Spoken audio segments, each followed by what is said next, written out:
বিগত 27শে সেপ্টেম্বর 2022 সালে ঢাকা বিশ্ববিদ্যালয় ছাত্রদলের নবগঠিত সুয়েল আরিফ কমিটি বিসি প্রক্টরের সাথে সৌজন্য সাক্ষাতের জন্য যাওয়ার প্রাক্কালে নীলক্ষেত মুক্তি ও গণতন্ত্র তরুণ হতে স্যার AF রহমান হলের সামনে পৌঁছালে ছাত্রলীগ সন্ত্রাসী কায়দায় হত্যার উদ্দেশ্যে লাঠিসোঁটা দেশীয় অস্ত্রশস্ত্র সজ্জিত হয়ে ছাত্রদলের নেতৃবৃন্দের উপর পরিকল্পিতভাবে হামলা করে।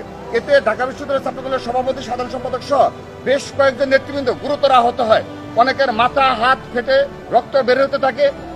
আমরা উক্ত ঘটনা নিয়ে ছাত্রলীগের তৎকালীন সভাপতি সাধারণ সম্পাদক, বিশ্ববিদ্যালয়ের সভাপতি সাধারণ সম্পাদক সহ হলের নেতৃবৃন্দ, ঘটনার সাথে সংশ্লিষ্ট সকল হলের সভাপতি সাধারণ সম্পাদক সহ মোট 66 জন আসামি করে একটি হত্যা চেষ্টা মামলা করা হয়।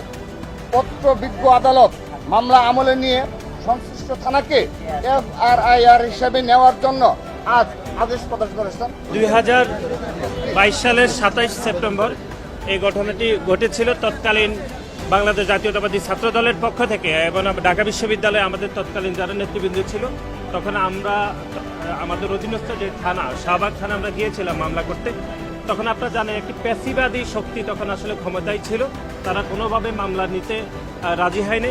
সেজন্য এখন যেহেতু একটি উন্মুক্ত জায়গায় তৈরি হয়েছে, একটি আইনের শাসনের দ্বার উন্মুক্ত হয়েছে, সেজন্য আজকে আমরা বিজ্ঞ আদালতে মামলা করেছি। আদালত আমাদের আবেদনে সন্তুষ্ট হয়ে তারা মামলা রুজু করেছেন এবং FIR করেছেন। আমরা যেটি মনে করছি সেটি হচ্ছে যারা প্রকৃত আসামি এবং যারা ফ্যাসিস্টের দোসর ছিল ছাত্রলীগের সন্ত্রাসীদেরকে আইনের মাধ্যমে গ্রেপ্তার করার দাবি জানাচ্ছি এবং একই সাথে সাথে আইনের মাধ্যমে তাদের সর্বোচ্চ শাস্তি প্রদানের জন্য আমরা মাননীয় আদালতের প্রতি আমরা বিনীত অনুরোধ রাখছি।